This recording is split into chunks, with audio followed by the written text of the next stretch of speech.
Hello, BookTube.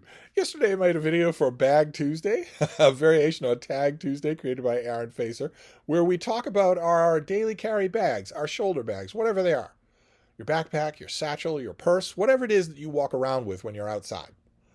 Uh, and it turns out I made a lot of videos on the subject of bags. The idea caught on with me. And I found recently a bag that I thought might be a candidate for a new bag of mine. Nothing wrong with the old one, but a summer bag, a slightly lighter bag. This one, which I showed to you yesterday on camera for Bag Tuesday. And I told you then in that video that I would Frankenstein this bag. When I find a bag, it's never exactly what I want. I have to terraform it. I have to change it to my own specifics. I'm only paying $5 for these things, so I'm not out any money. I wouldn't buy one of these things new. And I know what I want, and I know what I don't want. And there's no reason why a bag should dictate any of that. I have scissors and a switchblade. I can change these things into what I want.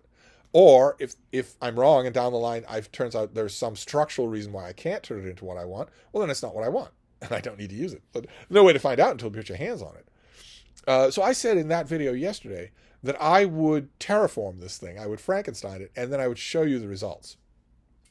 I didn't want to do it on camera because I was worried that the split in concentration would cause me to cut myself or do a bad job on the bag. And Aaron Facer saw that video, and I got a shirtless Skype call from him hours later.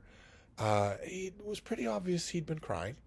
And he said, "Dude, I'm glad you made a Bag Tuesday video, but I don't want to wait all week to find out what happened.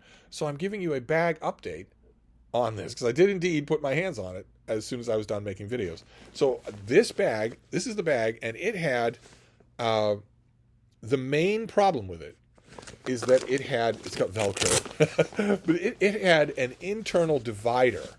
That was the main problem. I don't want an internal divider. So I pulled it inside out. So you reach down in here and you pull the whole bag inside out so that you can maneuver your scissors and your knife. I pulled it inside out, and I got rid of that divider. So now this is just vast amount of space here. But there was one other problem with it, which is that this backing, underneath this thin tissue of fabric, there was a particle of foam. I noticed since I've been Frankensteining bags that they often have foam backing in all sorts of places. One of you suggested it might be to protect a laptop or to add cushioning for the bag, but it also decreases the flexibility of the bag in a way that I don't want. So when I pulled this bag inside out, I made a discrete slit right at the bottom of that fabric, just enough for me to reach my hand in there and handle that foam. So I wasn't just getting rid of that divider in the middle here, I was also getting rid of that foam. So I got rid of the divider. Here it is. I just very neatly cut it out. When you've got something like this, you've got two layers of stitching. One is the interior stitching that includes the foam in here. No reason to take that out because I'm not keeping this. The other is the stitching that attaches it to the inside of the bag. And you have to be really careful to keep that interior stitching intact. You'll notice it's not here. Here you see the stitching. There was a line of stitching right here as well. You've got to be careful not to cut that. That could tear the actual parameter support structure of the bag away from the interior. That's damage that you wouldn't be able to undo. You would have killed your own bag. So you can't do that. I was careful to do that. I got rid of this. And once I got rid of that, I was able to extract this. A big piece of foam that it might be for padding of something inside the bag, but I don't want this in my bag. I don't want this in the world. I have no idea what this is. Some sort of petroleum product. Dick Cheney probably put it in there. So I got rid of that as well, and now I have the bag ready to field test. That's the next thing here, is to field test this. I have two things that I might do with a switchblade. I have a very good, very sharp switchblade that is perfect for plucking out stitching. Because there are some things it would look ridiculous if you cut them off. You have to pluck out the stitching and remove them. I thought originally that I might do that with the decal for this thing, but I kind of like that. So that can stay. But this has these latches for the bag. I'm never going to use them. I'm never going to latch this closed. which means these things can stay. They're kind of an outdoorsy look to them, but these things can go. So they have to be dealt with, and I don't quite know how to do that. Maybe I will need to cut them really close to there, but I don't want them dangling like that. Then the other thing that needs to go, that needs stitches pulled out of it, is the flap that was holding the middle partition in place. This is Velcro, and it is sewn on here. Let's see if we can make this out. Yeah, it's sewn on there, and an X pattern there. I just have to pluck out that X pattern. If I try to cut this off, I'm going to destroy this fabric, which will keep tearing as the more I use the bag. So I don't want to do that. I want the whole of this. I want this fabric kept whole behind this thing. This is just sewn onto it. So I need to pluck out those stitches and just pull this off. The only other thing that needs cutting on this bag, I hate to say it, but it's this thing. This is a sliding pad that you're supposed to position for your shoulder. This is never where you want it to be. When you're using it out and about in the world, it's never where you want it to be. You're just fiddling with it the whole time. So although I would appreciate the extra padding, I cut these things off. I have to cut this one off. Usually I slide them off, but here the strap is actually sewn to the bag. So there's no salvaging this. I just have to cut it off. That'll be another thing that I do when I field test this thing. I'm not going to bloody field test anything as long as it's 2 degrees Fahrenheit with 60-mile-an-hour winds. As long as the sidewalks are covered in 4 inches of ice that is stronger than steel. I'm not doing any field testing of a bag or anything else in weather like that. But while I was doing this, notice this has this front section here. I'm going to have to figure out how to use this. And then it has this internal section here that zips out. And when I was Frankensteining this bag, I found things in those containers. Whoever dumped this off at the thrift shop didn't bother to examine it or empty it in any way, so it had stuff in it. I found a plastic straw. I found a Ziploc bag with stuff in it.